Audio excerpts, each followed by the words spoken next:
మనం ఉంటున్నది బాగా ఎండలున్న ప్రాంతం. అయినా మనలో చాలా మందికి వైటమిన్ డి డెఫిషియన్సీస్ ఎందుకుంటున్నాయి?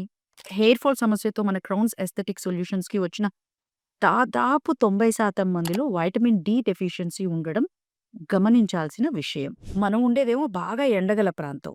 మరి వైటమిన్ డి డెఫిషియన్సీస్ ఎందుకొస్తున్నాయి? ఈ విషయం గురించి ఈరోజు ఇన్ డీటెయిల్ డిస్కస్ చేద్దాం. హెయిర్ లాస్ ఉన్న వాళ్ళలో వైటమిన్ డి డెఫిషియన్సీస్ కామన్‌గా ఎందుకుంటున్నాయి? అలాగే హెయిర్ ఫాలికల్‌కి, వైటమిన్ డికి ఏమైనా కనెక్షన్ ఉందా? ఈ విషయం గురించి ఈరోజు లోతుగా తెలుసుకుందాం. ఈ పూర్తి టాపిక్ చూస్తూ చూస్తూ బోర్ కొడుతుందేమో, మీరేమైనా పనులు చేసుకుంటూ వీడియో ఆన్ చేసి మీ పనులు మీరు చేసుకుంటూ ఆడియోని ఆలకించండి. మీ ఇన్‌పుట్స్ కూడా నాకు అందచేయండి కామెంట్ సెక్షన్‌లో. మనం ఇంకా మంచి టాపిక్స్‌ని క్రౌన్స్ ఎస్థెటిక్ సొల్యూషన్స్ ఛానల్ ద్వారా ఎడ్యుకేటివ్ వీడియోస్‌ని, hair loss, hair transplantation, plastic surgeries, cosmetology related వీడియోస్‌ని ఇంకా బాగా మంచి అనాలిసిస్‌తో వీడియోస్, లెక్చర్స్ చేయాలి అంటే నాకు మీ హెల్ప్ కావాలి. కామెంట్ సెక్షన్‌లో మెన్షన్ చేయండి. డిస్పైట్ అబండెంట్ సన్‌లైట్ మనందరిలో వైటమిన్ డి డెఫిషియన్సీ చాలా సర్వసాధారణమైపోయింది. లైఫ్ స్టైల్ మరియు ఎన్విరాన్మెంటల్ ఫ్యాక్టర్స్ ఏమైనా కారకాలా? డైటరీ ఫ్యాక్టర్స్‌లో మనమేమన్నా లోటుపాట్లు చేస్తున్నామా? బాడీ వైస్ ఫిజియోలాజికల్ ఫ్యాక్టర్స్ ఏమైనా కాంట్రిబ్యూటింగ్‌గా ఉన్నాయా వైటమిన్ డి డెఫిషియన్సీకి? ఇతరత్రా హెల్త్ కండిషన్స్ కూడా వైటమిన్ డి డెఫిషియన్సీకి కారకాలా? హెయిర్ గ్రోత్ సైకిల్‌ని వైటమిన్ డి ఎలా ప్రభావితం చేస్తుంది? Hormonal factors, auto immune factors ఏవైనా కారకాలా ఈ వైటమిన్ డి డెఫిషియన్సీ పర్టిక్యులర్‌గా హెయిర్ లాస్‌కి కారకం అవ్వడానికి?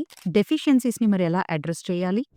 హెయిర్ ఫాలికల్స్‌లో వైటమిన్ డికి సంబంధించిన రిసెప్టర్స్ ఏమైనా ఉంటాయా? ఇలాంటి బోలెడు కీ పాయింట్స్‌ని టచ్ చేస్తూ ఈ టాపిక్ కొనసాగబోతోంది. I'm sure you will like this video and share with your friends. అయితే మనందరము బాగా సన్‌లైట్ ఉన్న ప్రాంతాల్లో మనం ఉంటున్నా కూడా మనలో వైటమిన్ డి డెఫిషియన్సీకి మనం ఎక్కువగా ఇండోర్స్ ఉండడమే కారకం కావచ్చండి. అంటే బయటంతా ఎండే ఉంది. కానీ మనం బయటికెళ్ళట్లేదు కదా! ఇంటి నుంచి బయటికెళ్ళి ఎండలో నడిచేవాళ్ళు ఎంతమంది? ఎండలోకెళ్ళగానే వైటమిన్ డి వచ్చేస్తుందా? ఎండలోకెళ్ళే వాళ్ళు వైటమిన్ డి అబ్జార్ప్షన్‌ని పెంపొందించుకునేలాగా గుడ్ ఫ్యాట్స్ ఏమైనా తీసుకుంటున్నారా లేదా? ఎండలో వెళ్తే సరిపోదండి. వాళ్ళ స్కిన్ కింద గుడ్ ఫ్యాట్స్ కూడా ఉన్నప్పుడే వైటమిన్ డి అబ్జార్ప్షన్ ప్రాపర్‌గా జరుగుతుంది. ఎండకెళ్ళిపోగానే మనకు వైటమిన్ డి అందదు. సో, లిమిటెడ్ సన్ ఎక్స్‌పోజర్ అనేది ఒక కారణం. అదీను ఎండ బాగా వచ్చే పీక్ అవర్స్‌ని తప్పించుకునేలాగా ఏదైనా పని మీద నిజంగానే మనం బయట ఎండలోకి వెళ్ళాలన్నా కూడా ఎండను తప్పించుకొని ఎండెక్కక ముందే బయలుదేరిపోవాలనే ప్రయత్నం చేస్తూ ఉంటాము. హెల్త్ కంటే కూడా స్కిన్ కాన్షియస్ ఎక్కువైపోయాం గనక మనం క్యాప్స్ పెట్టుకోవడము, అంబ్రెల్లాస్ వేసుకోవడము, సన్ స్క్రీన్‌లు పూసుకోవడం ఇలాంటివన్నీ కూడా కొంచెం ఎక్కువగానే చేస్తున్నాం. కేవలం సన్ స్క్రీన్ మాత్రమే వైటమిన్ డి అబ్జార్ప్షన్‌ని ఆపలేదు. కానీ ఇలాంటి ఎన్నో చిన్న చిన్న కారణాల చేత మనము సన్‌లైట్‌కి ఎక్స్‌పోజ్ అవ్వకుండా తిరిగేస్తున్నాం. హై లెవెల్ ఆఫ్ పొల్యూషన్ అనేది యూవీబీ రేడియేషన్‌ని అరికడుతూ ఉంటుంది. తద్వారా కూడా మనకు వైటమిన్ డి డెఫిషియన్సీస్ వచ్చే అవకాశాలు ఉన్నాయి. Good fats, serials, fortified foods, fish ఇలాంటి వాటి వాడకం మనం తగ్గిచ్చేసాం. ఆబ్వియస్‌లీ హార్బర్ రీజియన్‌లో ఉన్నవాళ్ళంటే రెగ్యులర్‌గా తీసుకుంటూ ఉంటారు. మనం వాటి వాడకాన్ని తగ్గిచ్చేసాము. Cereals, fatty fish, fortified dairy ఇలాంటివి వైటమిన్ డి అబ్జార్ప్షన్‌ని పెంచేవిగా ఉంటాయి. కానీ వాటిల్లో కల్తీని బట్టి మనం వాటిని వాడకం గూడా తగ్గిచ్చేసాము. ఫుడ్ రూపంలో కూడా వైటమిన్ డి అబ్జార్ప్షన్‌ని పెంచే ఫుడ్‌ని కూడా మనం అవాయిడ్ చేస్తున్నాం. డార్కర్ స్కిన్ టోన్ గల ఒకరు, లైటర్ స్కిన్ టోన్ గల ఒకరు ఇద్దరూ ఒకే అమౌంట్ ఆఫ్ ఎండకు నిలబడ్డప్పుడు సేమ్ అమౌంట్ ఆఫ్ వైటమిన్ డిని ప్రొడ్యూస్ చేయడానికి డార్కర్ స్కిన్ టోన్స్ వాళ్ళు ఇంకాస్త ఎక్కువ సేపే ఎండలో ఉండాల్సిన అవసరం ఉంది. లైటర్ స్కిన్ టోన్ వాళ్ళు త్వరగానే వైటమిన్ డిని ప్రొడ్యూస్ చేసుకోగలరు. వైటమిన్ డి సింథసిస్ అనేది డార్కర్ స్కిన్ టోన్స్‌లో జరగాలి అంటే ప్రొలాంగ్డ్ ఎక్స్‌పోజర్ టు సన్‌లైట్ అవసరము.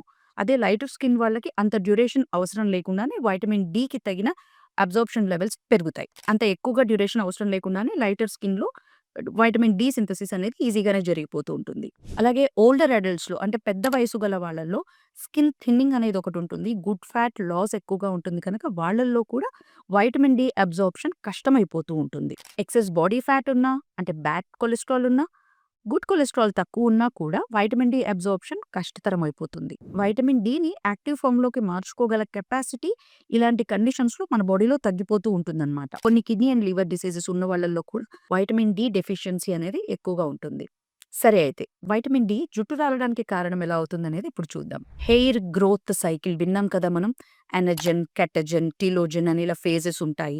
ఒక ఫేజ్‌లో జుట్టు బాగా పెరుగుతుంది. ఒక ఫేజ్‌లో ఎటువంటి చర్యను తీసుకోదు. ఒక ఫేజ్‌లో బాగా రాలుతుంది. ఇదంతా కూడా హెయిర్ గ్రోత్ సైకిల్. మనకి చెట్లల్లో మనకు మొక్కల్లో, చెట్లల్లో చిగురించే కాలము, తర్వాత ఆకురాలు కాలము ఎలా సీరియల్ ఆర్డర్‌లో ఒక సైకిల్ లాగా ఉంటాయో ఒక సీజనల్‌గా అలాగే హెయిర్ గ్రోత్ సైకిల్ అనేది కూడా ఒకటుంటుందనమాట. సో, వైటమిన్ డి ఈ హెయిర్ గ్రోత్ సైకిల్‌ని బాగా ఇన్‌ఫ్లూయెన్స్ చేస్తుంది. వైటమిన్ డి రిసెప్టార్స్ అనేవి హెయిర్ ఫాలికల్‌లో ఉంటాయి. ఎప్పుడైతే డెఫిషియన్సీ ఉంటుందో, ఈ రిసెప్టార్స్ పనితనం తగ్గించబడి హెయిర్ ఫాల్‌ని పెంచేవిగా ఈ వైటమిన్ డి రిసెప్టార్స్ పనిచేస్తూ ఉంటాయి. సో, వైటమిన్ డి డెఫిషియన్సీలో వైటమిన్ డి రిసెప్టార్స్ యొక్క ఫంక్షన్ మందగించి హెయిర్ లాస్‌కి, హెయిర్ ఫాల్‌కి కారకాలు అవ్వచ్చు అని ఈ పర్టిక్యులర్ స్టడీ చెప్తోంది. వస్తమాను జుట్టు రాలుతూ ఉండి ఇంటి నిండా నా జుట్టే అనేవాళ్ళు వైటమిన్ డి డెఫిషియన్సీ ఉందేమో చెక్ చేసుకోవాలి. ఎక్సెసివ్ హెయిర్ షెడ్డింగ్ అనేది వైటమిన్ డి డెఫిషియన్సీలో చాలా ఎక్కువ కాలమే కనబడుతూ ఉంటుంది. అంతేనా? వైటమిన్ డి అనేది విటమిన్ మాత్రమే కాదండి, హార్మోన్ కూడా. ఇదివరకు మనం దీని గురించి మాట్లాడుకున్నాము. ముఖ్యంగా ఇన్సులిన్ రెసిస్టెన్స్‌లో వైటమిన్ డి డెఫిషియన్సీ ముఖ్య పాత్రను వహిస్తుంది.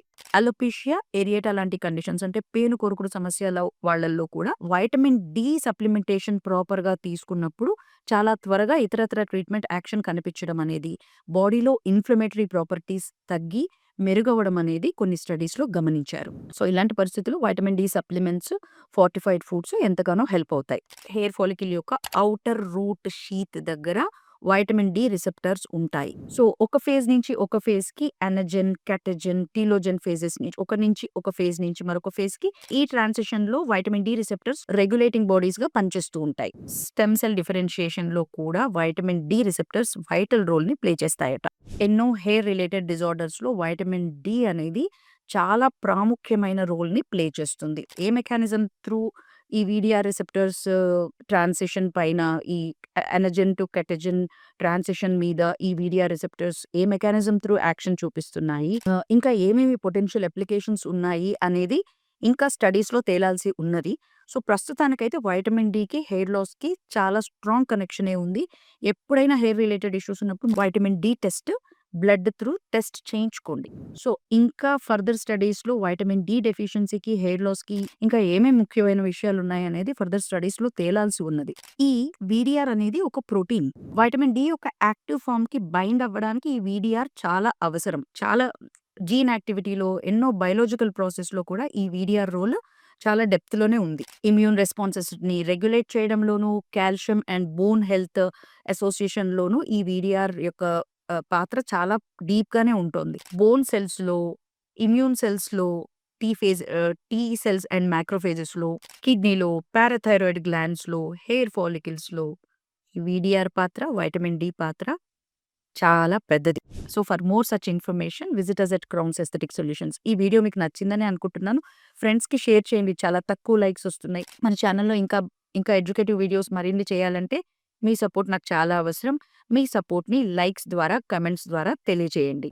సబ్స్క్రిప్షన్ అస్సలు మర్చిపోవద్దు. ఫ్రెండ్స్‌కి కూడా షేర్ చేయండి. Thank you viewers.